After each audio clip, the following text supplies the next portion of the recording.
Rice career. Yeah, I mean, I knew you taught somebody, I just didn't know where it I was. need to be at Rice because I need to be somewhere where it's private. Oh, St. Jack's is not private?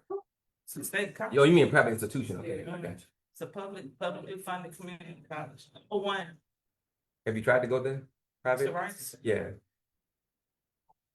You should try. Maybe you should. I know. It never hurts to try. Almost 10 years ago, I almost started my PhD there. I was like, I don't need no more degree. I went and met with professor in the political science department to talk about the program and everything. And he looked at me, he was like, nah, professor, you don't need no more degrees. And I was like, I know. He's like, nah, I'm not gonna discourage you. Right. It's just like, you don't need it. How would it benefit you to get a doctorate? it just opened me up to a more specific area of study. Okay. And if I do it, it'll be political science with a focus on Reconstruction. Focus on what? Reconstruction. Civil rights, Reconstruction area, politics, campus. That sounds like a sorely needed topic that we need to cover as a community, huh? Right. Okay, well, we're gonna go ahead and get started. Thank you guys for being here this morning, Thursday morning breakfast. As you probably heard me say before, when there's other meeting style, boy, I tell you, Black people. All you have to do is time. She should know better. Don't So do it like- I know That is true. I respect. This is Angela. I think we're gonna go ahead and get started. I told you I'm gonna call her Angela because I remember Angela. Yeah, Angela Yvonne. and I'm telling you that is a perfect connect because she is most certainly our Angela Davis. So every Thursday morning we're here trying to be the bridge between the community, what's happening, the good that's going on, people who are doing the good, between the people that need that good to be done in their lives. For whatever reason, there's a gap, there's a gulf, there's a chasm between the do-gooders, if you will, and the people that need that good. So we try to be the bridge between the two, but not only having Thursday morning breakfast, but we try to get out into the community at least 3 Saturdays of every month to let people know about these things and these people and what they do and how they do it. But more importantly, the other things that are taking place in this country that will affect our people, no matter where our people are. I have been working on for a minute what I'm calling a community benefits package. And that is something that I can, when we knock on people's doors, we can leave them with some information that's going to help make their lives better. And that's one of the things that makes Thursday morning breakfast so important, because when we meet the Juli McShays, we can give somebody some information saying, if you want to learn more about whatever, call this person, go to this event or whatever. So I'm always reminding our people that everything we need, we already have, but we don't know it because we don't talk to each other and we're not connected. So right now in this country, moving forward with this administration, a lot of people didn't believe that Project 2025 was real. They didn't believe it could happen. They thought it was a Democrat scare tactic. They thought people were lying. They can't do that, blah, blah, blah, blah. And I was trying, my organization was trying. Hell, our Juneteenth event was about Project 2025. We're trying to get our people to recognize that these people are not playing games with you. They have an agenda. They have a vision of America that it includes you, but your status in that vision is not one that you're going to want to be a part of. So we have to understand what our enemies are doing, but more importantly, they're always going to have a quote unquote Project 2025. It doesn't really matter so much what they have, it matters what we have. And if we don't have our own Project 2025, then we're always going to lose because we don't have our own agenda. And having a Professor Juli McShay, who is someone that can be a part of, I venture to say she's already a part of it, helping us create our own Project 2025, that matters a great deal. So with that, I'm going to turn this thing over to her. She's going to do a brief introduction because I don't have her bio because I didn't ask for it. I apologize. She just gave me homework.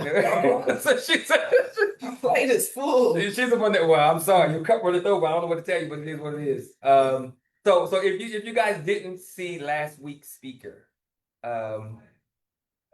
Sister Angela Saynar, I call her Mayasa. She talked about the importance of financial education, financial understanding, financial freedom, wealth building. That is something that we also need to understand, realize, and build upon as we do this political thing. When someone comes to me and says, we got to do politics first. No, we got to do spirituality. No, we got to do weapons, blah, blah, blah.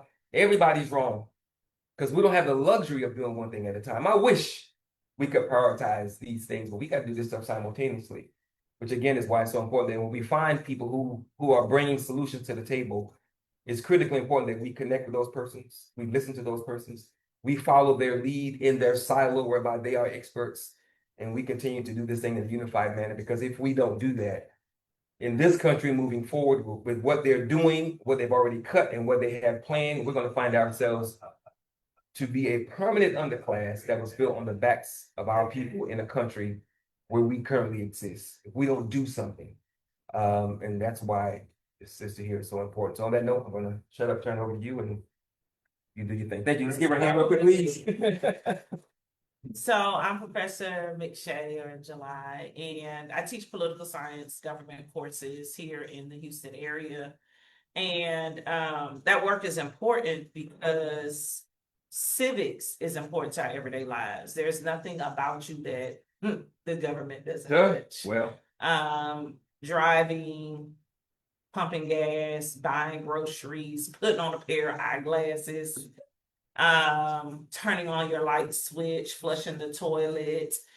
Government is all up in your business. And so you need to be aware of how government should function. You also need to be aware of how the Constitution works, how it operates, what it provides, and what it protects.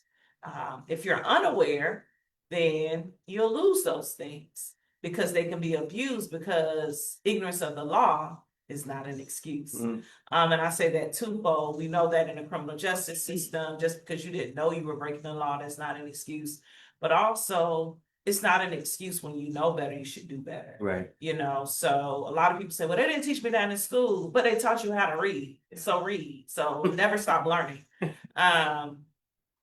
So I think Brother Tamani wanted me to give my bio. Yes, ma'am. So my bio is this. The brief one. I am. All right. I'm doing the super brief. Yeah. I'm a Florida native, born and raised in Polk County, Florida. In Florida, we talk about our counties more than our cities. So I'm from Polk County, Florida, Lakeland, Florida, home of Publix.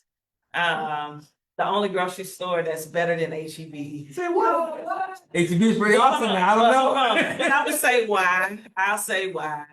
And it's one thing they got HEB on, and that's that bakery deli area. It's just, you can't compete with it. Okay. So that fried chicken is different and that rotisserie. Okay.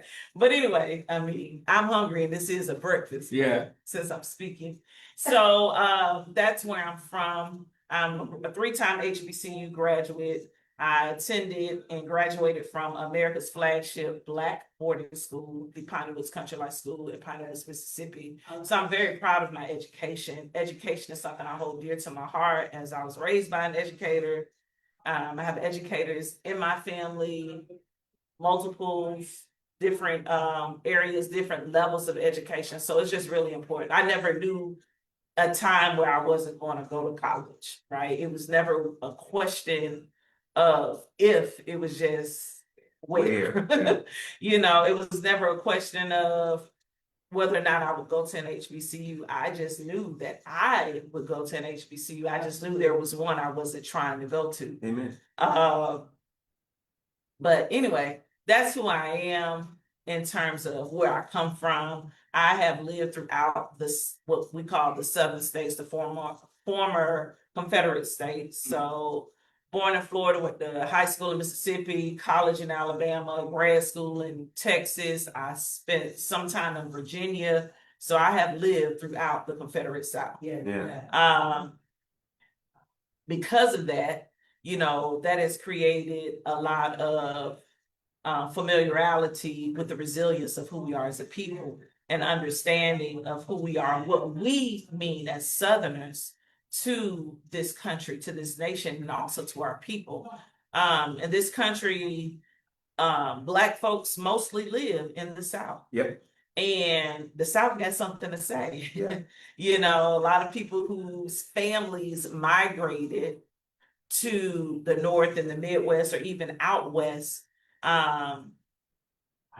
sometimes when you talk to them, they have this idea they've arrived and we're still stuck back, but Mhm. baby, we got numbers. Yeah. We got numbers, and there's power in numbers. There's power in community. And we have a rich culture. You heard me speak about HBCUs, being a graduate of 3 HBCUs. They're all in the South for the Yeah, most part. That's right. Very few up north. And although there's a medical school in LA, it's not a HBCU. It doesn't have that designation, but it's still important. It's a part of the community, and that is the Charles Drew School of Medicine out in LA. But I'm just very proud of who we are. And I have no shame. I don't do the respectability politics when it comes to that. I believe in us. I believe in us. I always center us. I always prioritize us, but I also understand that I do it in my own way, in my own lane. And the only thing that you can really do to like get on my bad side is to tell me how to run the lane that I'm in. Yeah. Or to stop me from moving in the lane that I'm in. I don't mind yielding to others because sometimes I have to yield, but I think it's really important that we get in the mindset that we're all striving for one common goal. Yeah. And that common goal is our freedom and our futures. Yeah. Because we got to protect our families. Yeah. And these kids. I've been saying this a lot lately, I guess because I've been doing a lot of public speaking lately, but it's also because it's something that's so in me. Mhm. When I was a child, I would always sing The Greatest Love of All. Okay. You know, by Whitney Houston, you know, because it's so real. The children really are our future. And so I always try to remember the kid in me Mhm. and the things that she hoped for, the things that she dreamed of. And every once in a while, I'm sitting there like, I hope she proud. Yeah. You know, Right. I know she wish we had a little bit more money. Yeah. Well, Angela. But I know she's proud, and I think that's important for us to do. Check in with yourself, make sure that you're moving in a way that makes little you proud, that you've protected little you survived things that you never imagined. Yeah. Give Yeah. yourself grace. And I Yeah. think so many times we as a people, because of all that we face, we can be so hard on ourselves, right? But we don't need to do that because the world is hard enough on us. So we have to learn to give ourselves grace first and then give that to our neighbors, to our community. And that's how we begin to be a balm, and we begin to heal, and we begin to be able to work collectively with one another to build our communities, to build brighter futures, to build institutions, to build, every once in a while you read an article in this city, this was the Black Wall Street. Yep. It almost makes me think, what was Wall Street before the New York Wall Street? Because why do so many of our communities, whether it's in North Carolina, here in Houston, 4-4, they say that was Black Wall Street, or in Tulsa, Oklahoma, Black Wall Street. So, or Greenwood, I should say, but we have to build that. We have to build those institutions, but the first institutions we have to build is our families.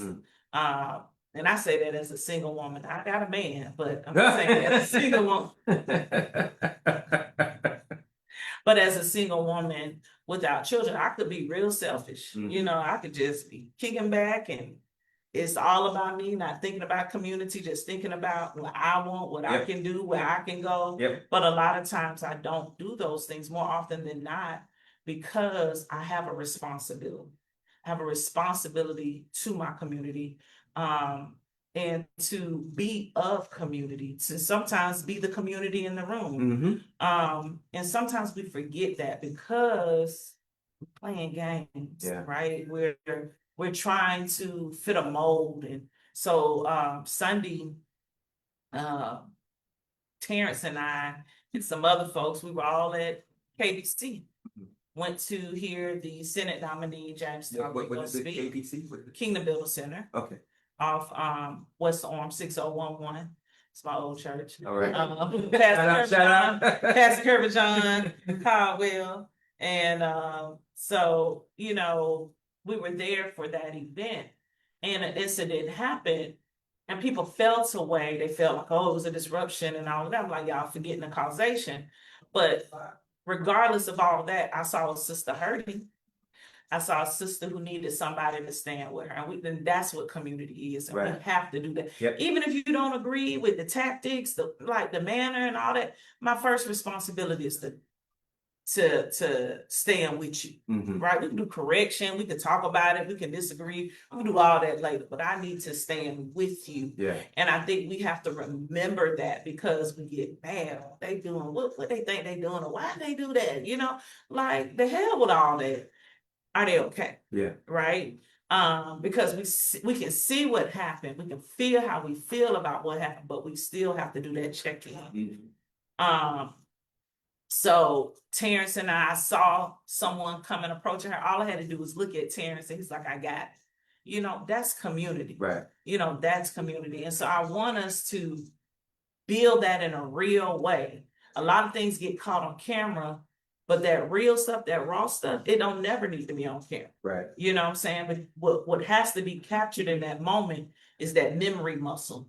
People don't always remember what you say, but they remember how you make them feel. Mhm. So in that moment, make sure you're holding somebody up. I think of, I'm a woman of faith. So I think of Aaron and her, right? You gotta hold people up sometimes. They got something they have to do, Mhm. but they still need support. It don't matter how strong they are. Moses was like him, Mhm. right? But he still needed people to stand with him and That's support right. him. Yeah. And each of us are Moses in some days, but some days we have to be Aaron. Sure. We have to be her. It's important that we're okay with that. Mhm. You know, being there to support somebody up.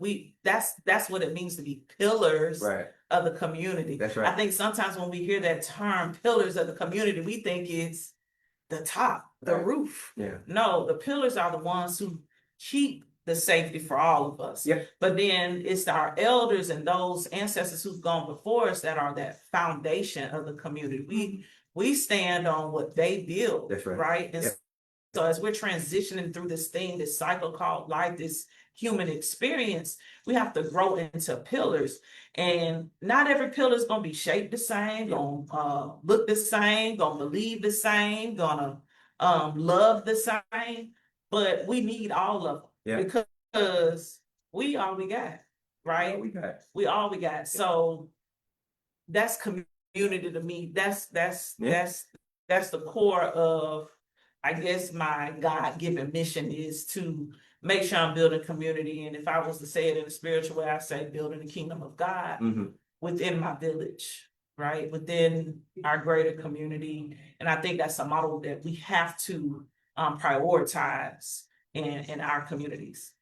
So what does that look like on a day-to-day? Yeah. On a day-to-day, that's educating. I educate for 9 to 5, you know, on my job, but I also educate in community. Whether that is hopping online and teaching about the ballot, teaching about an office. This morning I woke up super early and I said, I need to be asleep because I got to be here at 8:30. Why am I up at 4 a.m.? You know, but I got online and I talked about the things that are upcoming, not so much the elections, but legislatively what's upcoming. And I described the lieutenant governor. Okay. You know, a lot of times we hear about offices or somebody running for office, but do we understand the role? That's right. Right? We Yep. know the title, we got somewhat of an idea, but what's the role? What's the responsibility? What's the power? You know, so I talked about that. Talking about the 17th Amendment. Mhm. Just at random, someone made a comment about to lawyers like, how do we feel about common law today Yeah. based on our law school experience? And I took common law 2009, 2010 school year, baby. That's a different kind of common law that I'm seeing today, right? Are you saying common law? What do you say? Constitutional. Oh, I'm constitutional. sorry. Okay, all right. Sorry. Hey, I Constitutional don't know. law. I gotta That's ask. good. Yeah, I'm glad yeah, you asked, yeah. right? Because I'm thinking in my mind and not Right. the way it needs to be heard by the listener. So constitutional law. And so my reply was, you know, we talk about several amendments. When you're in school, They may tell you where to find the amendments, how the amendments work, what's the amendment process, but we may not go over all amendments. Okay. And we as a community are somewhat familiar with the Reconstruction era amendments, 13, 14, and 15. Right. You know, emancipation, 14th Amendment, citizenship, privileges and immunities, equal protection and due process, right? Yeah. And then 15th, the right to vote, so franchisement. But then we don't really talk about 16, 17, and 18. Right. We talk about 19 because women got the right to vote, Okay. right? But we don't talk about those three. Right, right. So what's the 17th Amendment? Yeah. Anybody know why that's important right now? Well, because Mitch McConnell is laid up in somebody's medical facility, Yeah. recovering. As far as we know. Let me finish. Recovering, maybe on some assistance, some type of machine. Yeah. Or he's no longer with us. Sure. The 17th Amendment lays out some specific things, and it was passed by Congress in 1912 and ratified in 1913, Okay. right? But it lays out some specifics relating to how we feel as senatorial vacancy in the US Senate Yeah. and who has the power to do so. Okay. So when people are online or just in conversation asking why Governor Andy Beshear hasn't done anything Mhm. in Kentucky to replace him, it's because the 17th Amendment. It's a And process. Beshear understands, Yeah. you know, he can say all day, you know, we need some proof of life. People are like, why don't he just go to the hospital? Can somebody that don't like you or that you don't like or Show up. just show up, or somebody that your family doesn't want to? No, they can't just come up in your hospital room. Right. Right? Yeah. Does the hospital owe a duty to that person to provide them facts about your medical status? Right. No. No. Yeah. Right? Is the governor of a state the boss of a US senator? Hmm. No. No. Okay. That's two different levels of government. Right. Yes. Right? Right. But that's the kind of teaching that I have to do online. Like, we just got to think about it. So we have federal government, state government, county government, local government. Okay. Local government is more so your municipality. Yep. Whether you're in a city, town, or village, Mhm. or, you know, county, parish, then your state, we got 50 of them, right? We do. And then we have territories. Yeah. Right? But we have this federal system. And so in this federal system, we're governed, and all of those things are under this federal system. Right. Right? So under this federal system, they're all governed by the US Constitution, which was passed in 1787. Hmm. So in 1787 in Philadelphia, Pennsylvania, this time of year, we had leaders from the colonies Mhm. convening in what is today known as Constitution Hall, right? But it was this time of year, Yeah. from May 1787 to September 1787. Okay. That's when the US Constitution was drafted. Mhm. It was passed and ratified, right? But that's what governs us. Okay. That's how our institutions that we know today are established. So many things that we know today are established because Congress was established. Yep. Congress is found in Article 1 of the US Constitution. How many households got a constitution? How many of y'all got a constitution in your house? It's in here. All right. Come on, you don't have a constitution in your I house? do not. Okay, I'll get you a copy. Okay. But yes. Is that little book? Yeah, the little book. I'll bring you one. Okay. You got all right. one. It's- I will have one shortly. The Constitution is not a long document. Yeah. You know, I think that's one of the reasons why people don't take the time to read it, because they think it's like this long document, is exhaustive and all of that. No. Okay. Now, is there constitutional law that extends from the Constitution? Sure. Absolutely. Yeah.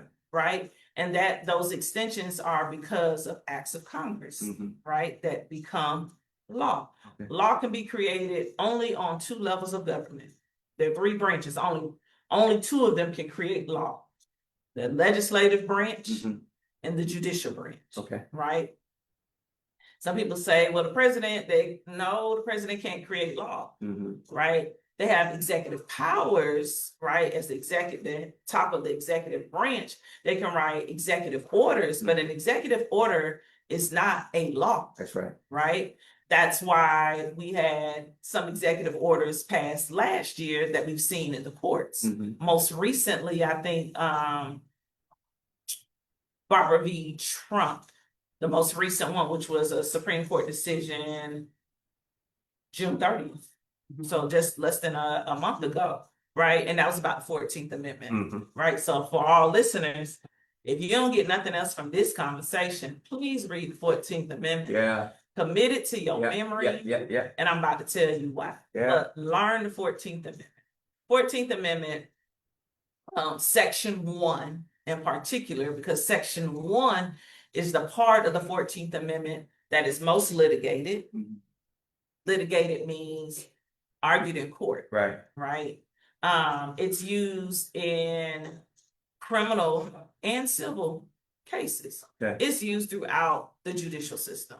Okay. But the 14th Amendment provides some specific things, and I'll talk about them each. The first thing it does, and what was the issue in that case I just mentioned, that case decided on June 30th, just last month, is that of citizenship. Okay. Right? That's Yeah. the first thing. Now, before I get into the 14th, I want to give context of when the 14th was passed in Congress and ratified and became law, Okay. and what that means. So the 14th Amendment was passed by the US Congress in 1866, Okay.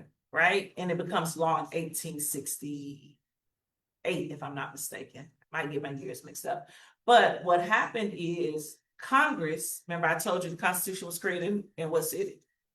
Philadelphia. Yeah. So when the founders, so to speak, were creating that, or the framers, that's the better term, those who signed the Constitution, the framers, when they were developing the Constitution, the first thing they had to decide was how we're gonna be governed. Okay. And the reason why they needed to figure that out is because we didn't have a central government. Okay. Remember this place was not like set up. Right. Like it Right. is now. Yeah. No, but it wasn't set up. Yeah. You know, England had the British had colonies, Mhm. right? Yeah. Spain had colonies. I'm from a Spanish colony, Right. Florida, Right. right? So we have these different colonies. The French had but the British colonies, they had just defeated Mhm. the British Mhm. in what we call the Revolutionary War. Yeah. After the Revolutionary War, before the Revolutionary War, when people went to fight in the Revolutionary War, they were made promises. One of those promises is you go fight, let's fight, let's win. You don't have to worry about taxes on your property and all of that.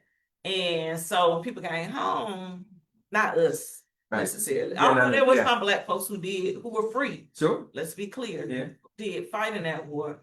But when people came home from fighting, they found liens on their property. So like a boot on your car downtown. Yeah.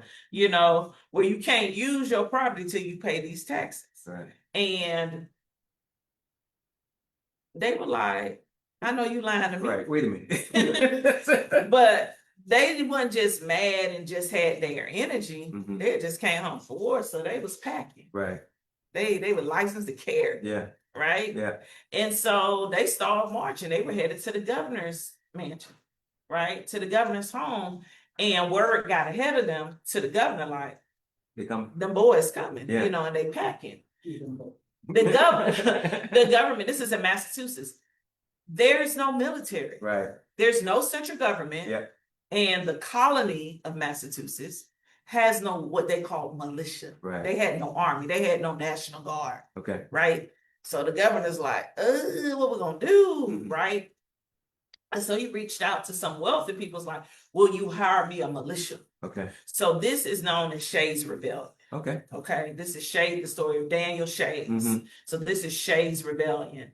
And so after that happened, that alerted other colonies, Mhm. like, We need to be able to defend this thing. just like we heard about this, our people may hear about this. Yeah. And we got to be able to control things. We need some structure. Yep. And at the time, after the Revolutionary War, at the time, they did have a constitution, known as the Articles of Confederation. Okay. And the Articles of Confederation, they were just weak. They were raggedy because, again, these people had never governed before. These weren't people who were in charge before, Mhm. right? Because they were governed from across the pond. Okay. right? So they came up with the Artists Confederation and they weren't strong enough. Okay. So it didn't provide for a strong central government.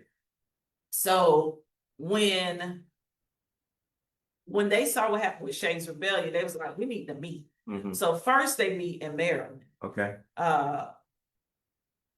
Yeah, they meet in Maryland in Annapolis. I always get Annapolis and Appomattox mixed up in Yeah. days. Appomattox is probably illegal, but they meet up in Annapolis.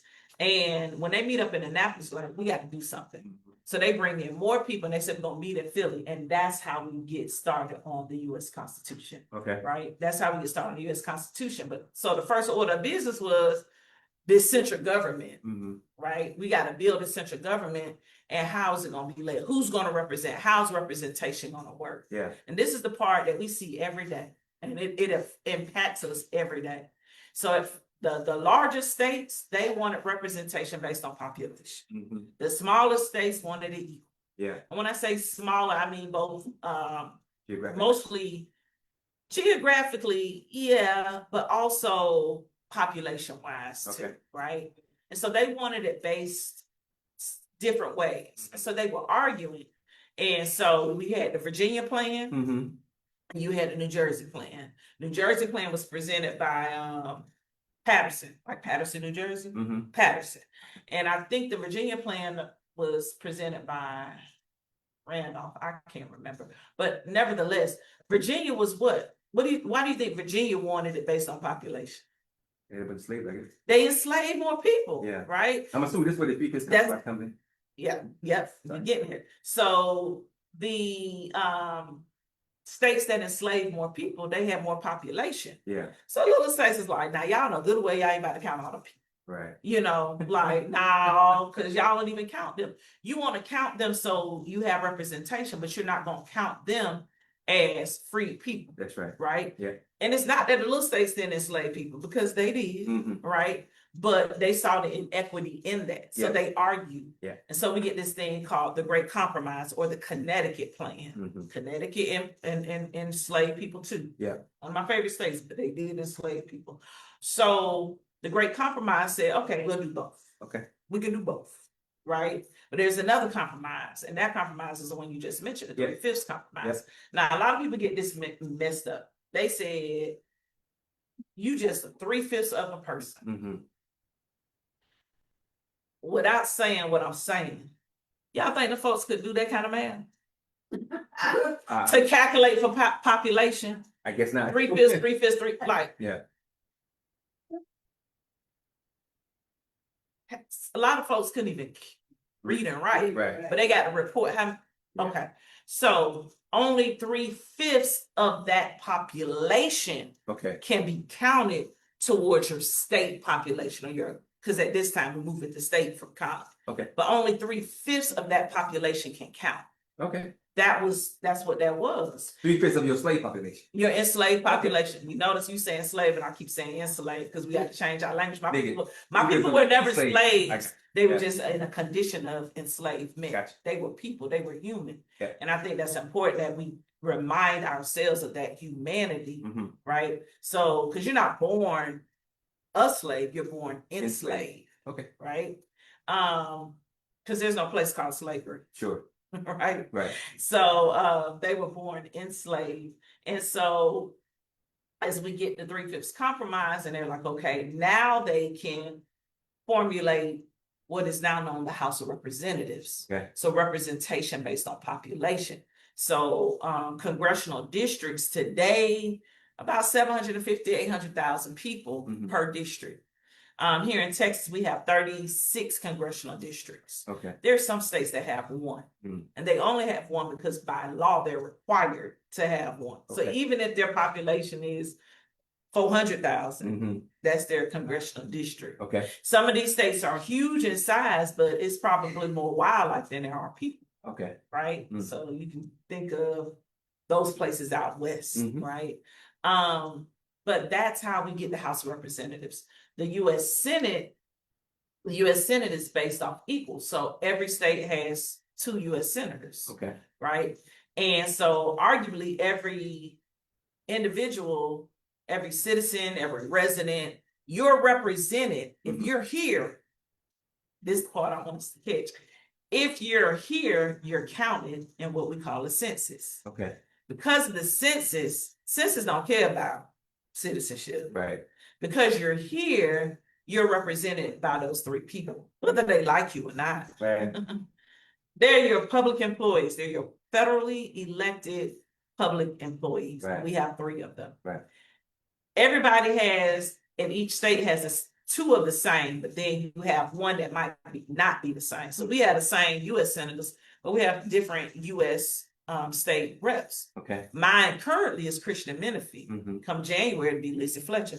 Who is your state representative? I mean, your U.S. representative.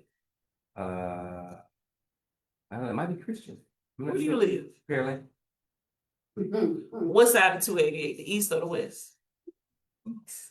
The east side. Yeah. So more likely than you may, depending on where on the east, you may be Al Green, Mhm. but more likely than not, you are either Troy Nails, or what's the guy who represents Friendswood? I can't think of his name.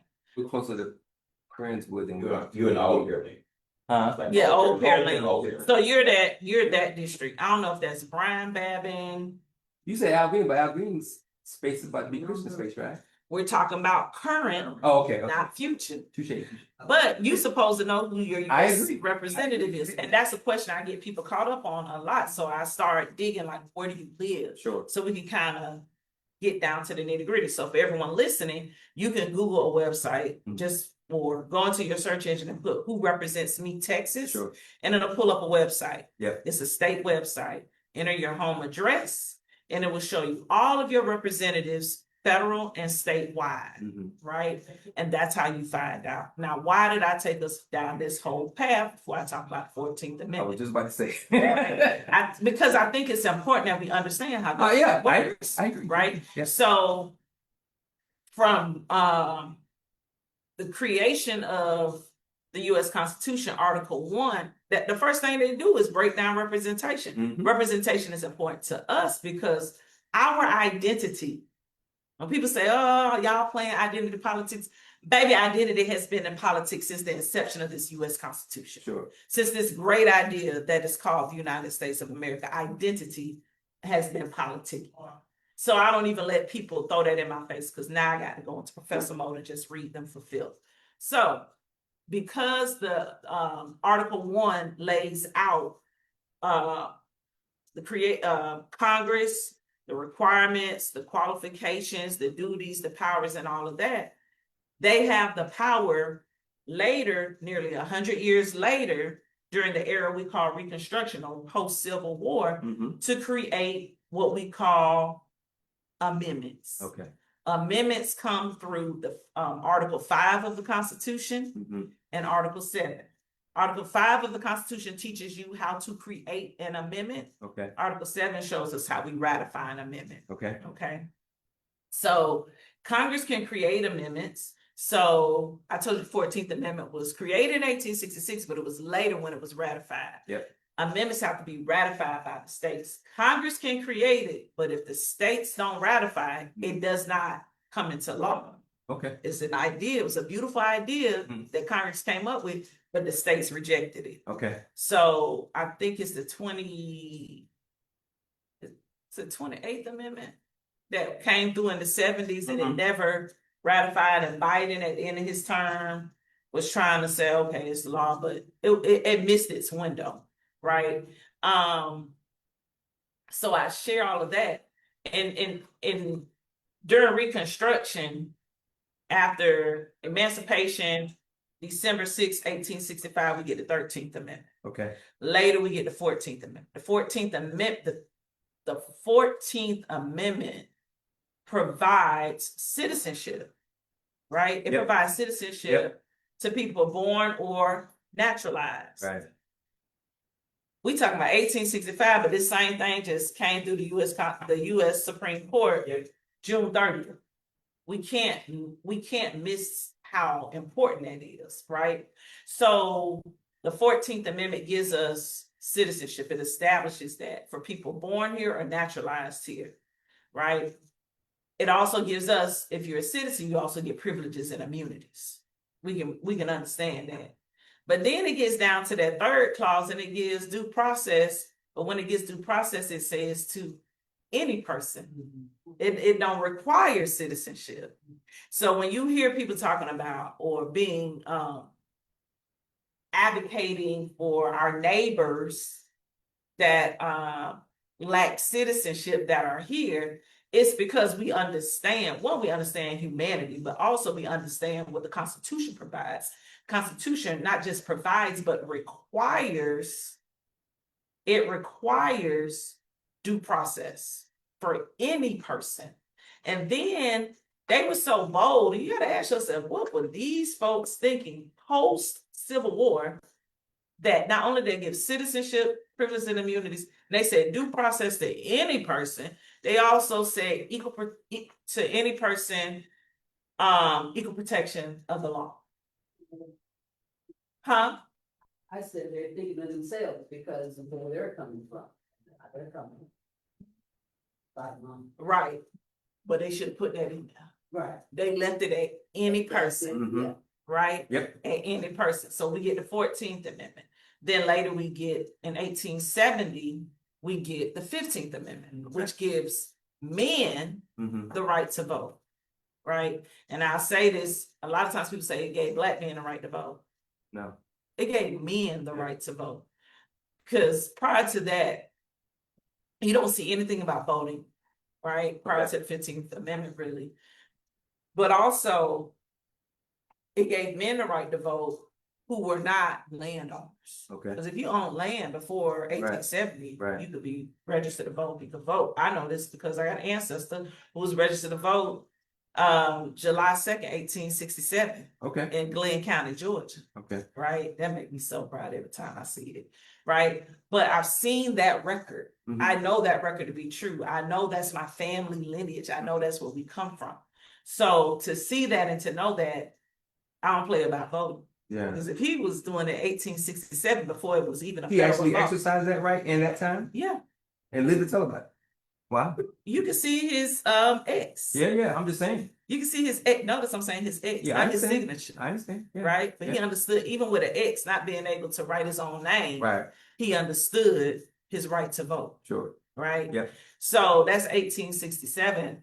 So 1870, we get the 15th Amendment. After that, Congress, because we still gonna talk about Congress.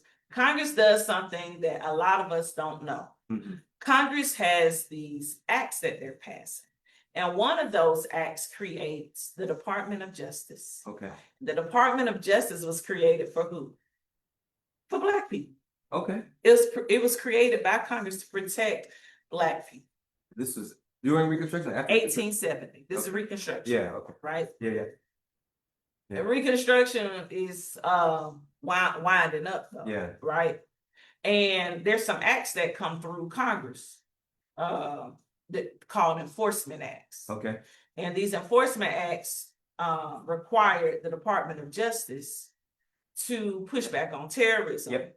Being Yep. acted out by the Klan. Being So acted out by the Klan. you literally have an act called the KKK Act, Yeah. Ku Klux Klan Act, Uh-huh. right? Yeah. And Ulysses S. Grant appoints I can't think of his name, he was from Georgia. He was actually a former Confederate captain. He appoints him to be the Attorney General. Okay. And his job is to defend Black folks from terror. Because the Klan would terrorize communities when they would try to vote. That's and right. This is huge throughout Yeah. the South. Yeah. Right? And they were doing their job well. Mhm. And then they started getting pushback because as they moved into different areas doing it, it started messing with people money. Yeah. One industry that it messed with was the railroad industry. Okay. And during this time, railroad was huge, Mhm. right? So this happens at this time. And then that guy is forced out. That AG, he don't work more than 2 years and they force him out. Okay. And I think it's important to talk about that because when we look at DOJ today Mhm. and how the DOJ has been weaponized Yeah. and that civil rights division is not working the way that it should, Yeah. it should give one pause. Yeah. You know, it should give one great pause. So I think it's important that we always undertake some type of look at the Reconstruction era Mm-hmm. and how that's working out for us today. Right. Is it working out for us today? Because I'll say this, every time we get a little bit, Mm-hmm. they come with a lot, That's right. right? Right. Every time we get a little bit. So we get emancipation. Hold on. Can you talk briefly Mhm. about what we were able to do during Reconstruction and then Mhm. how all that changed when the North said, let's pull out of here? What we were able to do during that time, we were Which landowners. we need to get back to. We were landowners. We had businesses. We had schools. Yeah. Robert Smalls out of South Carolina. Mhm. You know, you familiar with Robert Smalls? I am. Okay, so Robert Smalls and others, they were able to open up schools. That's right. You know, and they had churches, but they had churches before Reconstruction. Sure. You know, Mother Emanuel in Charleston, which Mhm. most of us probably got to know unless you studied there, was that prior to 2015 when that tragedy happened there, that church had been around since the 1840s, right? Yeah. Denmark Vesey was one of the founders of that church. And Okay. so we had institutions, Sure. but our school books don't teach us that we had these institutions, Right. right? That comes through studying or older Mhm. textbooks, right? Or books written by us, Right. right? Yeah. Or digging through historical documents, Okay. right? But institutions, that's what we had during Reconstruction. We Okay. had our own towns and cities. And so what we see after Reconstruction, and it lasted until the early 20th century, was Mhm. our areas, our communities being literally attacked, Right. you know, being bombed. People talk about Tulsa. Tulsa wasn't the first one though, That's right. right? You can look at Wilmington, North Carolina. Like these things happen not just during the 20th century, they also happened in the 1800s. Okay. You can look at the Memphis, they call it the Memphis riots, but it was really an attack Mhm. on Memphis. Mhm. You know, you can look at Cruikshank in Louisiana. Mhm. That's an attack because Black people wanted to use their right to vote. Right. These folks came in and terrorized them, and Black folks fought back. They hid in the courthouse, Mhm. and no one was really held responsible for their deaths. Yeah. You know, so but Black people during this period, they're building, they're hopeful, they're using their right to vote. Yeah. They're being elected to Congress, to Yeah. their state houses, to the U.S. Senate, not seated, but you have the reason why they were mad in Louisiana is because the Black folks was voting for this guy for governor, Mhm. right? So we see this happening throughout this period. Mhm. But like I said, every time we get a little bit, Yeah. they coming to take it, destroy it, Yep. so they can have our lots. That's right. You know what I'm saying? Yeah. The a lot is coming from our lots, our individual things. It's a grab up, Mhm. right, to enrich themselves. And so we see this historically happening. So this doesn't just occur in the 20th century. Mhm. This occurs greatly during the 19th century in those 1800s. Okay. And so some people were able to maintain their homesteads. Mhm. You know, some freedmen's towns lasted. They survived those periods. Okay. Right? They survived Reconstruction, but then they got taken. Yeah.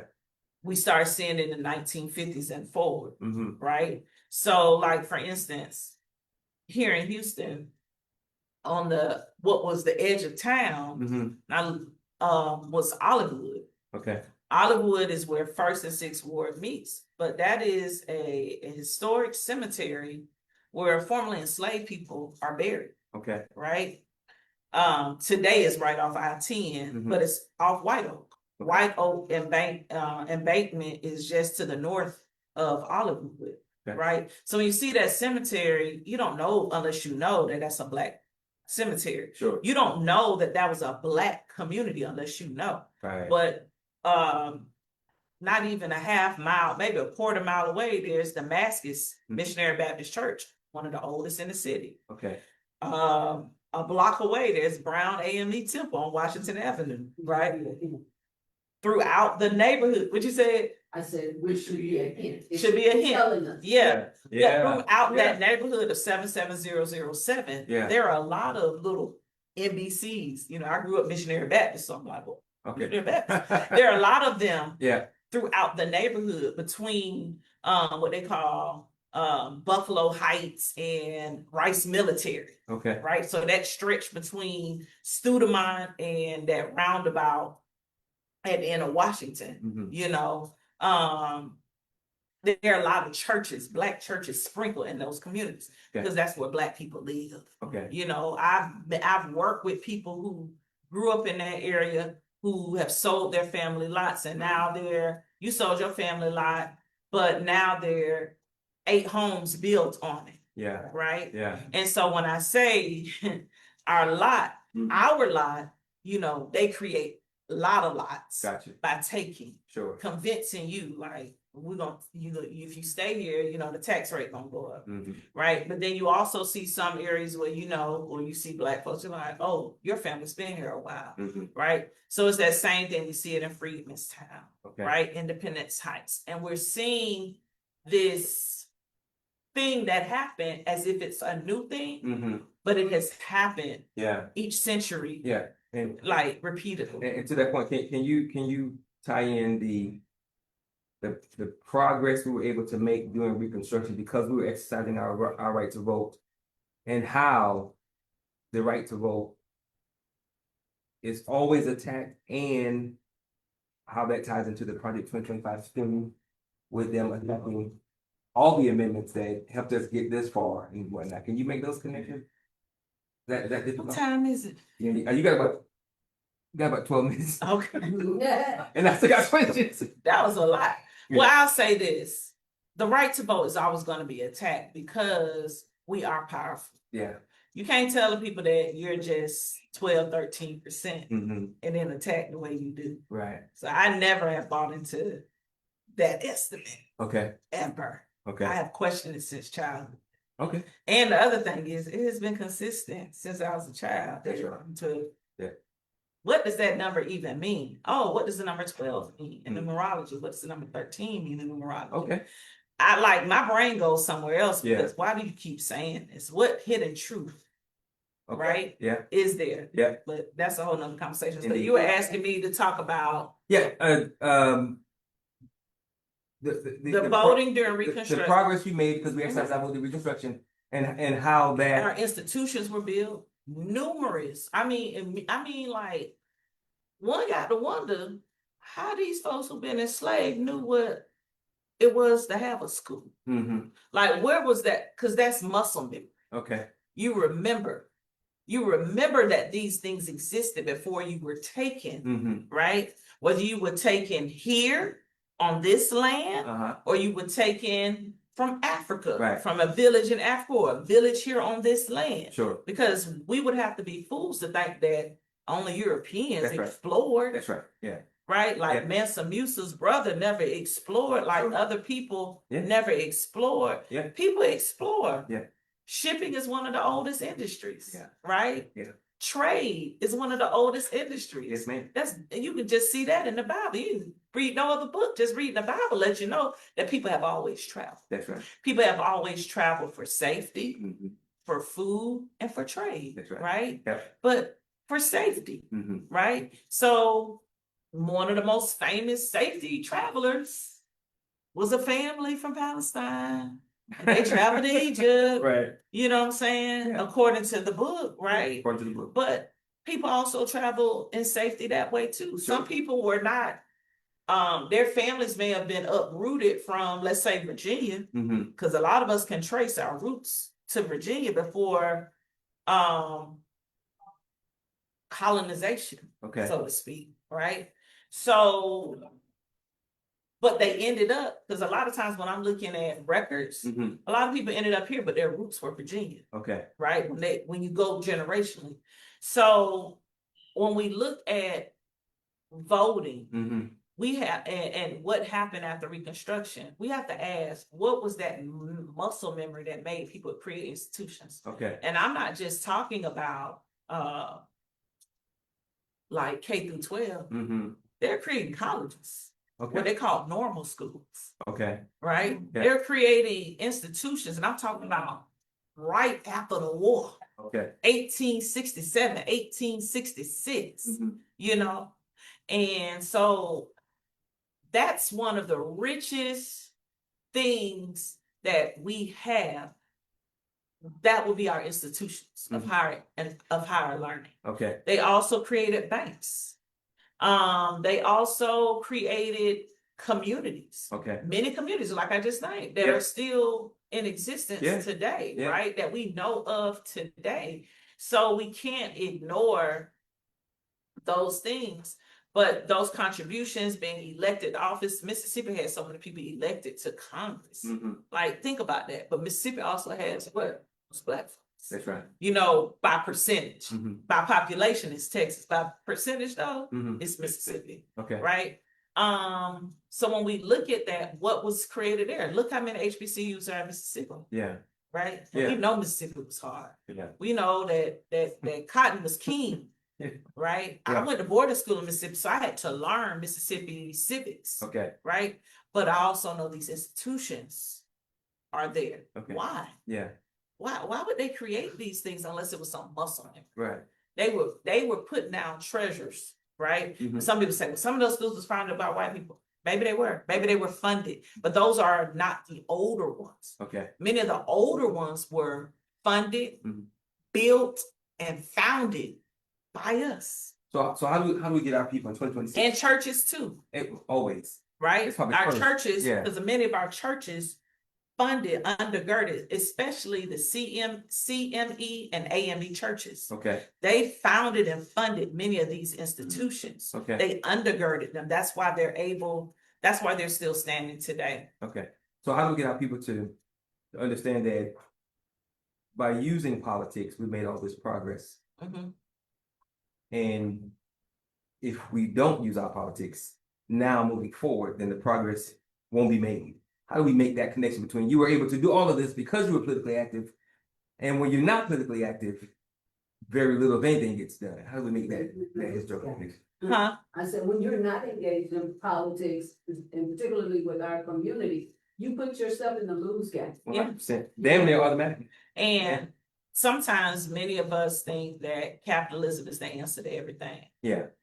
And I always say capitalism is as necessary as it is evil. Right? So how we engage with capitalism, we have to be very mindful of that, because what capitalism can destroy. Yeah. Capitalism is why those 3-level homes throughout various neighborhoods exist, is because of capitalism, even though that's not what your great grands planned when they put that lot down over 150 years ago. Yeah, well, it's like with anything. If the wrong person is leading it, it's going to be used for it. And if we're not informing, Yeah. right? If we're not informing and passing down this history, Sure. and these details, Yep. and not just telling the story once or twice a year at, Mother's Day or Thanksgiving, but telling it constantly, letting it be a prideful thing, having those family reunions on the land, on the homestead, so you understand that this is ours, that this is powerful, this is where we come from, this is what we have survived, this is what we have endured, this is where they tried to lynch Uncle John. Right. This is where your great-great-grandfather had to use his shotgun. Make those Like, connections. you have to tell those stories, or Yep. otherwise people just like this land and they offering this, and they said, we got all these pines, and this how much money we can make if we let them chop down our trees. No, you have to tell the story. So the moment we stop educating and telling our stories, we begin to lose. Begin to lose in a great way. Okay. Now, you were asking about Project 2025. Yep. I don't think we have any time to talk about Project 2025. Okay. Project 2025 is things of the past. Right. And that's hard for people to understand. But when the bells was going off about Project 2025, people act like they couldn't hit them alarms. So They were acting, So Project 2025 is gone. Now you go look at the table of contents and start checking boxes of what has been done. You can see what remains. Sure. Right? Yeah. But what we have to focus on is Project Us. Project what we gonna do, what we need to purchase, how we equip ourselves, how we empower ourselves, how we invest in ourselves. how we build ourselves. Okay, You can't get so caught up in what's on their plate. Now you got to know they eat, sure. but you got to know about your plate and your Right. table Right. and what's set before you and what your harvest is going to look like and how you're going to build that harvest. Okay. That's what we have to do. Sometimes we get so caught up in looking at who in the other lane, we forgetting about where we are. Right. Okay. Because of time, I got to ask these questions. Okay. All right, and I'm going to do it rapid fire. I'm going to ask a question. You're going to answer it. I'm going to ask anybody else got a question, and then we're going to wrap it up because then we still got announcements. Okay, so What's your announcement? so Okay. well, some of it is you. Joking. Okay, so what's driving the current political climate in America? Racist. Racism. Thank you very much. Nice and sweet. Thank you very much. Anybody else got a question? I just have a statement. Go ahead. Last week, my voting rights was attacked. Okay. I received a letter from Annette Ramirez Mhm. stating, I don't live where I live. Hmm. And they were going to take me off the voting list. I said, who told you that? Hmm. Oh, we're working from a list. Okay, where did you get that list? She never answered that question. Not Annette, but someone The office. I in get the it. office. Mhm. Oh, okay. Have we had a resolve or do you need help? Yes, I did. Okay. Cause I asked question and I made statement. You need to send me something in writing certified that it has been resolved. Hmm. Okay. Because I don't want to go to that voting booth and not be able to vote. Yes, ma'am. So let's think about a couple of things that have happened over the course of this year. One, our voting rolls were turned over to the federal government. That happened this year. The voting, Wait. I thought they were trying to. That happened. that happened. Oh, I thought they were. Yeah. I was studying. Now, who is the holder of our voting records in Texas? Secretary of State. All right. So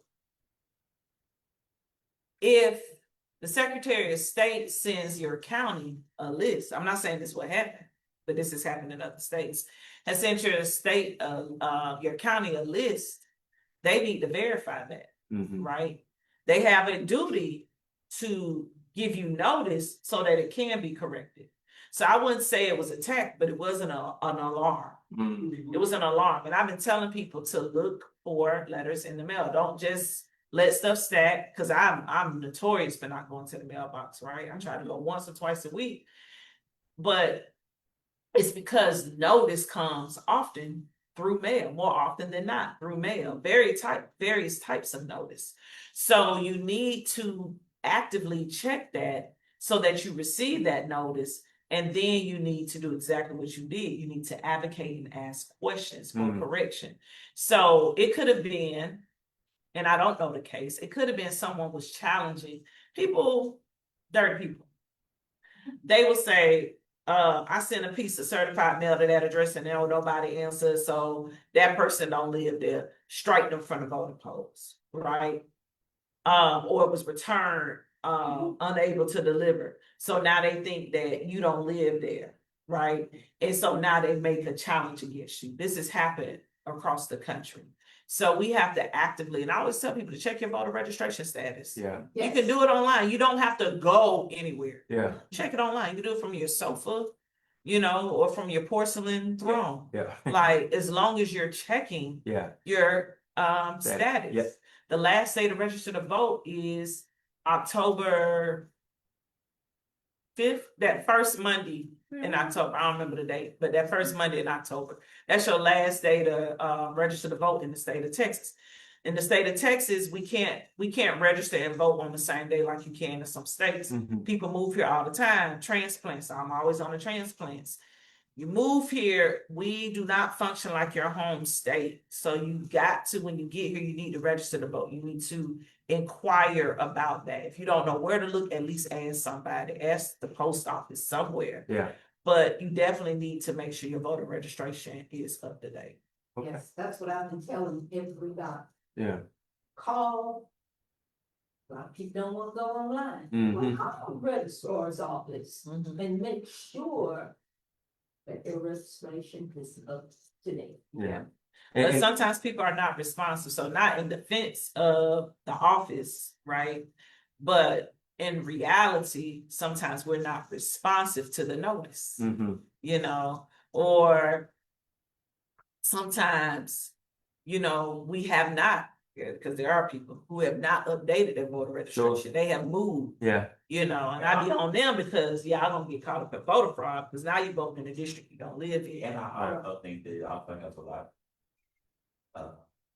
When you talked about like just different things with like redistricting, Mhm. we voted so many times in 18 congressional Yeah. districts that if we're not registered, it would kind of ring, but I think that's also active voting. Having a conversation with my mom last night, and we were just talking, she is alarmed as a poll worker Mhm. and a precinct chair, just how many people don't vote. Yeah. Because, and it's not because Yeah. they don't have the means, it's just they don't vote, they Right. don't prioritize. Yep. And I'm Yep. glad that Terrence brought it up, because one of the things that's been sitting with me over here is the simple fact that, when we talk about the power, the period, you know, how we use politics for Mhm. empowerment Yes, ma'am. versus today. Yeah. There is a mindset that travels with that. There are so many people, you know, where we're from, we call it a slave mentality. Mm. For the lack of conversation and respect to Professor Juli, the enslavement Yeah. mentality. Mhm. Okay, but what we have to understand how far that travels. Mhm. You know, and so even people that I know that have come through the education. The trauma is of there. African Yeah. history, Yeah. and they are aware. Yep. That this is real. Yep. And particularly, I'm speaking about some people that have traveled through the doors of the shrines of the Black Madonna, where this I'm one of was them people. who Yeah. we were and Well. who we are. Yeah. They are educated people, and to this day, they're not exercising their right to vote. Mhm. Pisses me off. Yep. But I can only control what I can control. Yeah. And I can share the information, but when a person knows and they don't understand how that mentality has leaked down into their everyday psyche. Yep. Because guess what now? There's a new term that they're throwing on the table. Life is happy. Mm. Life just keeps happening. You Yeah. know, life is life. Mhm. Well, life been life ever since we came on that boat, Yeah. even before we got off that boat, Yeah. even before we left the shores of the great motherland. Life was life. Yeah. But when did we stop caring and begin to accept the liberalization mentality? Come on, phrases. To You just have to be, to be subjects Yeah. of what they want us to be, but then sit with our legs crossed, smoke our blunt, Mm. Mhm. or have our drink, and complain about what's happening in the world. Whether you are an educator complaining about HIV, whether you are a citizen complaining about the police, whatever, however large, however big, what are you doing? Right. And how are you going to change that? And so this life thing has got us as messed up Yeah. as the ride on the slave boat. Yes, Yeah. and I'm gonna put the period by it. I like that because yes, life be life, but life on life even harder. Yeah. Yeah. If you If don't you- do that. So, sister, we were at State Rep Jelanda Jones had a town hall Tuesday, and there's a sister who spoke at the end, and she was like, "If you don't vote in November, Yeah, you give me that quote, right? She was telling me about if that. you stay at home on your couch in November, they're gonna take your couch in January." Right. Amen. And when she said it out, the whole room was like, "Yes, ma'am." Yeah. Like, cause it's so true. Mm. You know, it don't get any more basic than that. Like, you can't let your comfort No. steal your future. Yeah. Your depression, Yeah. because when People you're are dealing comfortable with in their life is depression. life is life, and Mhm. you're stuck at this lower mentality level of I can't, you know, I'm just trying to make it, I'm surviving, I'm tired, I'm this, I'm that. Well, guess what? The people who showed these down were tired as hell. Yes. Mhm. And was having to go through and deal with more than you have to go through and deal with right now. Yeah, okay, All you so. know about reporting to a job is coming home. All right, so what everybody just said and what you just said, City July, might be the answer to the next question, but it's on my list, so I gotta ask. Why is political organization more important now than ever? I don't know if it's then ever. I Okay. think it's just a consistency that is important. And we try to, I don't know what this comparison thing Mm-hmm. that we do, like, you know, it's more important now. This is the most important election of our lifetime. No, elections have always had consequences. Right. They have always been important. Right. And so it's important to organize politically, to be politically aware and informed. But politics, Mm-hmm. 365, every year of your life, as life is life, and politics is politicking. Politics is not reserved just for a primary, Right. a special election, a general election. Like, politics is everyday life. Yep. Again, like at the beginning, when I said politics is in the light switch, Mm-hmm. politics is in your light bill. Come on. Right? Politics is in your internet. Politics is in how I get to wear these frames on my face that were not made in the USA. Okay. Or how we carry bags, or you know, you got some boots on and they made out of the skin from an animal that's not even native to this country. Mm. That's called tariff. That's called importation. That's right. Like, government politics is all up in our business. Yeah. Always has been. Yeah. So we need to understand that. We need to play our role in it. Mm-hmm. Sometimes the only role we play in politics is in the capitalism side of it, in paying bills, Yeah. and paying taxes, or in serving in the military. Yeah. We don't understand that it's deeper than that. Yeah. When Dr. Annie Johnson Benefield was a speaker, I think the second time she came to speak, I asked her because she was going through certain amendments, and she was talking about the importance of understanding what these amendments, entail. I asked her, as an American citizen, is voting the most important thing you have to do as a citizen of this country? Yeah, as a U.S. citizen, you gotta vote. Yeah. If you have the right to vote, you have to vote. Yeah. Without a doubt, as a U.S. citizen, you must vote. As a Black person, Come on. with citizenship in this country, Yeah. you better vote. I believe in shame. Yeah. Like, shame them. Yeah. To me, you ain't voting. Yep. Like, but you complain about the roads. Yeah. You know, so don't try to come But home you to complain city about the council- roads, yeah. City council accountable, right? Yeah. Because you're not even participating. Or you It's getting because involved. of you that we got this raggedy Yes, person, ma'am. just like we got the raggedy road. Yes, right? ma'am. So, yeah. Yeah. Okay. All right. Terrence, were you about to say something? I just think that it's kind of two level thing. I'm glad you talked about institutions. Yeah. Because I think that we forget about the institutions, and I think that we're missing right now. We're missing storytellers. We're missing the storytellers. Agree. in our family. We're Yeah. missing the storytellers that they used to sit you down and make you listen. Yeah. Who know the stories? That even if you didn't understand it, but there are things like that I didn't understand at 10 that I understand at 41 now. But you heard it at 10. Because I heard it at 10. You 41? A black on crack? Boy, you almost 41. But I think that along with that, Toni Morrison said that she was always gonna vote regardless of who the candidates were, whether she agreed with them or not, because that was her right. And if you attack that right, then you attack her. So that's why when you said what you said, you were so passionate. I didn't want you to think I wasn't listening. But there's a generation of people that when you like try to snatch their right to vote, Be ready to fight you. they understand. Yeah. And there's also a generation of people that they don't care. They care less about. Yeah. They don't see the power Yeah. in the Because they don't understand what she said initially. Politics is everything. Yeah.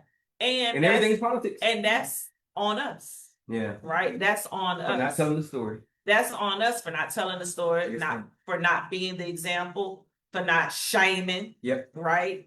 Like, we have to do these things. These are tools, right? Tools for us to use. But we have to tell the stories. Like, I was thinking when we were sitting the other night after the town hall, I was like, I really am my Aunt Mildred. Mm. Right? Yeah. My Aunt Mildred told stories. Mom Mildred was a precinct chair. Mom Mildred was a notary. Yeah. Guess who does all those things? Right. She was a retired educator. I ain't retired yet. Right. But you see what I'm Sure. saying? I have grown into my Yeah. Aunt Mildred, Yeah. right? And to me, she was my grandmother. Yeah. My paternal grandmother was deceased before I was born. Okay. Right? And her age, you know, I was a big kid before I realized she wasn't my grandmother. I Okay. thought we just called her that, Okay. right? Like seriously, Sure. right? But I'm proud of that too, because I would go sit at her house Yeah. if I came home from school, like from college or whatever, or on Sundays, I'd go sit at her house. Not because she was some great cook, that was her sister Mary, but because I needed to be a sponge. Yeah. I needed to collect that stuff so that I could have that in my muscle memory. You know what we call that? Community. Next question. All right. On the screen, the Houston Civics and Leadership Campaign. What is that? The Houston Civics and Leadership Campaign School used to be an idea. This time last year, it was an idea that I wrote down on paper, an idea that I whispered to about 5 people. The first that I told was Martha Casix Tatum, our Houston's Mayor Pro Tem. Okay. I told her at Fallbrook, at Mayor Turner's funeral. Mhm. I said, sis, we got to do something because, baby, we need a pipeline. Okay. We have to be prepared because Okay. we're losing our leaders, That's right. and no one seems to be thinking about Yeah. preparing. Everybody just trying to rush and eat, but no Yep. one's thinking about preparing the meal so we can sustain, Amen. you know? Yeah. So I told her I was going to do something. Okay. The next person I told was Darrell Douglas, Mhm. my family, my boo, and maybe one more person, like, hey, my best friend. I Yeah. told her, I was like, this is what I'm working on. And so one of my sorority sisters, she built this beautiful website, Kirby Mack. Hit her up if you need. She invests in her businesses to help us. Okay. But kirbymack.com, that's her website.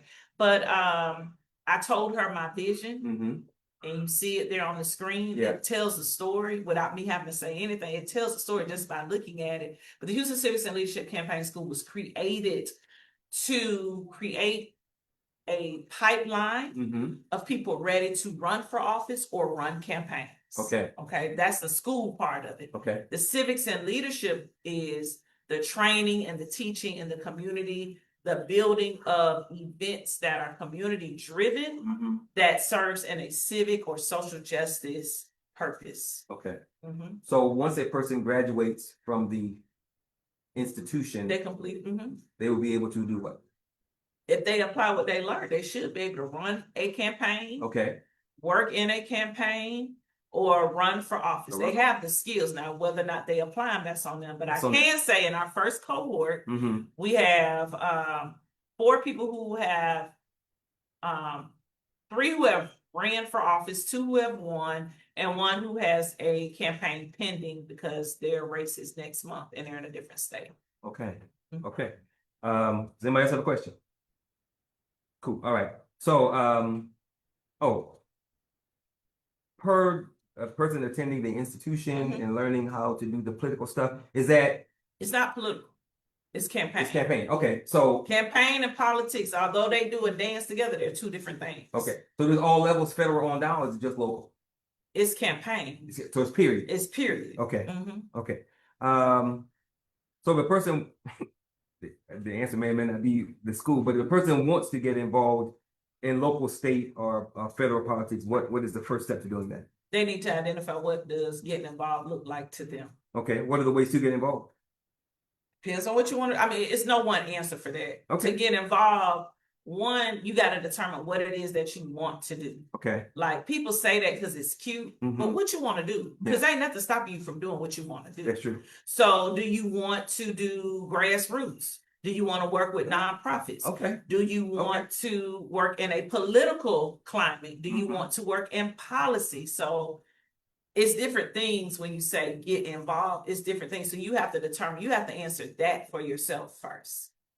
Is it possible that a person may not know what their involvement looks like? I just want to do something. Where if But they should still be, you don't know, you may not know a recipe, Mhm. but you know the taste you're looking for. Uh, So you should still be able to express that. I want Okay. something sweet, kind of peachy. That could be a drink. That could be a cobbler. That could be a myriad of things, right? Yep. It could just be I want a knee high soda. right? But I have to be, at least be able to begin to describe it. Y'all always default food, and I am hungry. Okay. All right. So, two-part question. Mhm. First one is, Can you make that big? so they can yes, see the that? first one is for you specifically. Okay. And then the other one is general. So let me know. Is that good? That's good, I guess, All right. yeah. Jesus Lord, woman.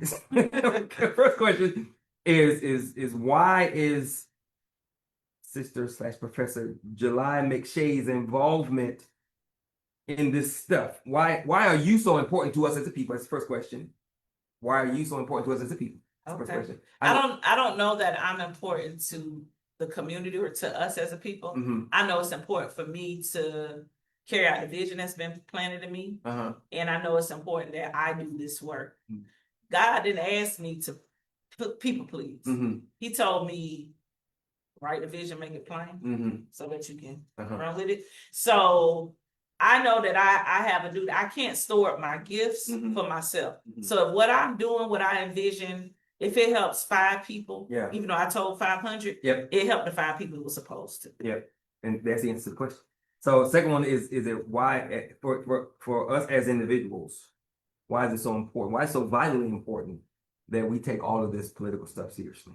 I think we have to take civics, social justice, politics, life, and we have to take it serious because it's essential and it's literally what we're experiencing in life. So you're not gonna take life serious, right? Yeah. Because it's literally happening, Yeah. right? Wait, stop right there. Uh-huh.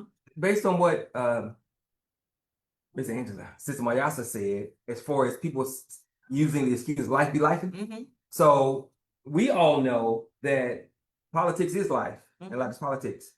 But for whatever reason, people don't see it because they say life be life and I don't have time, Mm-hmm. but it's happening to you. So Mhm. how do we make that connection between the reality of, We got to turn on that light bulb for them. okay, We have to turn. So we have to identify something that makes that light bulb go off. okay, For some people, it could be talking about their kids. okay, You know what I'm saying? okay, Or their parents. Because okay, more often than not, they're gonna have one or the other, yeah, right? Awareness. awareness, The awareness. yeah, You've got to connect with them in a human way. You talk to them about food, okay, you know. But if I see a Black man, mm-hmm, right, who has a son, yeah, I can connect with him politically right, by talking about social justice. right, I can start talking about Nona Wells. I can talk about Carmelo Anthony. That's I can right. talk about Mike Brown. yeah, I can talk about Trayvon. Like, I can talk about the violence that we see that is causing this trauma in our lives Mhm. to make an inroad. okay, Or I can talk about, hey baby, how you doing in school? yeah, You know, what grade you in? What's your, like, I can connect that. Like, Okay. there's so many different ways, Yep. but we have to be able to see the human mhm, in the person, not the frustration that we have with their refusal, right, right? Right. But find the humanity in them. okay, Let them see that we see them, mhm, and then let's find something that connects them with something got you, social justice, something a policy or something political. yeah, okay. Mhm. Amen. Does anyone else have a question? To add on to what Professor Juli is saying, I think that it's also important that when we talk about this life Life be life. experience, Yep. we have to understand that this is a massive body of people. Mhm. And so We're not a like- monolith. like most in dealing with most massive missions, you have to make the awareness, it just has to be hidden. It's almost like when you go outside and the mosquitoes bite you. Mm-hmm. The awareness has to be like that. It just Mhm. have to be coming at you like that. So it needs to be said everywhere. It Mhm. needs to be on the radio, you Mhm. know. Life is, I wrote this, I was like, this is gonna make me a great t-shirt to wear to start a conversation. Can I get one?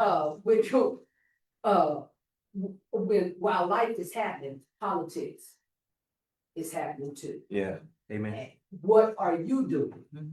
about your own politics? Where did you go? Yeah, You know, so I think the thing is that when you're coming into the awareness, we start with the core. You know, because life is happening doesn't mean stuff has been put on hold. Right, it's That happening. means stuff is speeding at a light force. That's part of the distraction, that's the trigger word, distraction. Mm. So we get that vibe out there in the general awareness, when we get the people to listen, then we can begin to identify them by their groups as to what they will listen to, what will resonate within their soul to make them become more aware. We got to get them to the table first. And that's that general concept. And then we move to like, Professor Juli was saying, then we start saying. July. You know, July, I'm sorry. It's fine. I'm sorry, right on. It's fine. I am Because you were talking. So, messed up. Sorry. Juli, let's get that Go right. ahead. Is that, July, I'm sorry. Go ahead. See, this is why you don't correct me.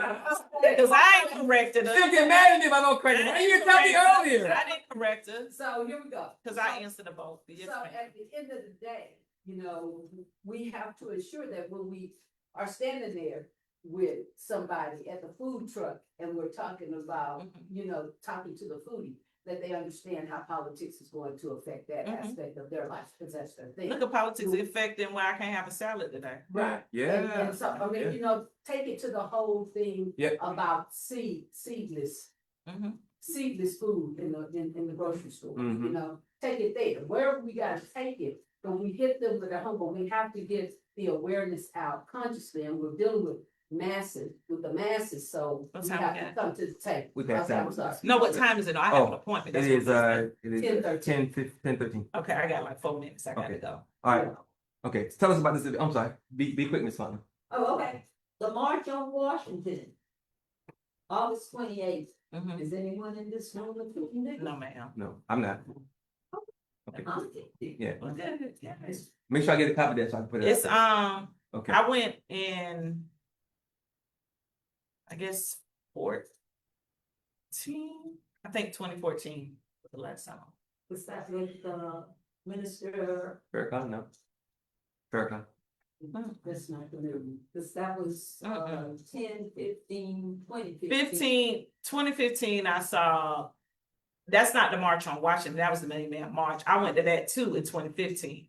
But no, I have to look, but I've gone before. I've gone before to the March on Washington, the commemoration of it. Yes. All right. Tell us about this So event. that was great. So the It's On Us Summit. And thank you for shouting out the March on Washington commemoration on the 28th of August. The It's On Us Summit is a family-focused event. It's going to be held at the Texas Southern University at the Barbara Jordan Deacon Leland School of Public Affairs. Because I wanted a central location, I wanted a location that people are familiar with, and a place that got parking, Mm-hmm. right? That helps. It helps, right? So logistically, Yeah. you know, we got that. And I'm also an alum of Texas Southern as well as a former faculty member there. Okay. Right. So that's home for me. It's a place that I know is safe. Literally that building. So on next Saturday, August 1st, we will meet there. Bring your families. It's a free event. If you want to make a donation at registration, please do. You're not required to, but we would love for you to make one if you can, because it helps offset the cost of the event, because the Houston Civics and Leadership Campaign School is a nonprofit organization that's only 8 months old. I'll share our newsletter with you. Okay. So at this event came about because I was on a live with Congresswoman, I'm gonna say Sheila Jackson Lee, Lord, if I was on a live with Maybe she was Congresswoman there. Jasmine. Yeah, maybe she was there her too. spirit Yeah, was she in was the there room. too. Yeah. Now, cause she loved her some Gavin. There you so go. her spirit There is you in the go. room. But no, I was on live with Congresswoman Jasmine Crockett. Mhm. And while I'm online, as we're talking, I grab for something right on, grab an envelope and I scribble on, it's on us. Yeah. We got to do something. And that turned into this event because we need to educate and really talk about how the parallels between elections and the criminal justice system. Yeah. Because they are connected, they're Yeah. interconnected. You know, people talked about the judge and the DA. Those are elected positions. Yes, they are. The sheriff is an Yes, they elected are. position. Yes, ma'am. And all three of those elected positions play a role in what happens to a young person that's taken into custody or an old person that's taken into custody, but particularly our young people, because do you know to shut the hell up, Yeah. right? Please. His first mistake after the action was talking, Yeah. right? Now I'm not demonizing him, Sure. but I'm being honest because I got to do my best to save so we don't have someone else going down that same road. That's right. Right? That's right. He didn't know. He said it very earnestly. Yeah. That's Sincere. it. Yeah. That's self-defense, ain't it? Yeah. Hush. Yeah. You know, and I teach that. Hush. Yeah. You Yeah. have the right Yeah. to remain silent. Yes. You have under due process. Yeah. Right? We got due process amendments. Hush. Mhm. Right? Mhm. Ask for your parent or an attorney. If you're a certain age in certain states, you know, you may be considered an adult. Yeah. Or for the terms of the criminal justice system. Yeah. So you need to hush. Yeah. Right? You need to hush. So we have to talk to our kids and our families, because families don't know For real. in a very real way. You have to talk to them like, you don't just go out and open a phone book, or I should say Google, and pick an attorney like you picking up a lettuce. Yeah. Right? Yeah. You need to take your time and know different types of attorneys, not just somebody you see on a billboard. Yeah. Right? But you need to be in community. That's where community comes, because even if you don't know, I call Sister Angela, Yeah. because I know she's gonna be able to tell me. Right. You know, that's why it's important. I always say this. You know, a lot of these barbers and hair salons don't really have beauticians no more. Bring the beauticians back, beauty shops.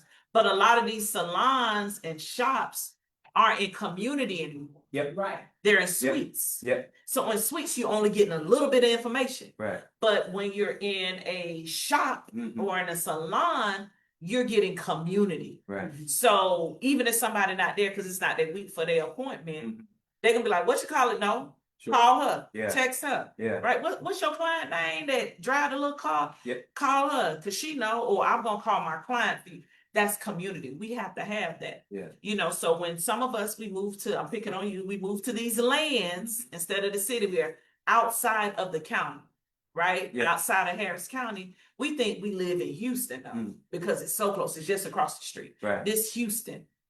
But the governance of Brazoria County are It's way different. different Oh, yeah. from Sure. Fort Bend. Yep. Because we had a shooting in from Harris County. Harris We had a shooting in Brazoria County, college kid, right? Football player, that's what, May. The DA down there in Brazoria County ain't acting like Sean Tier here in Harris County, Yeah. right?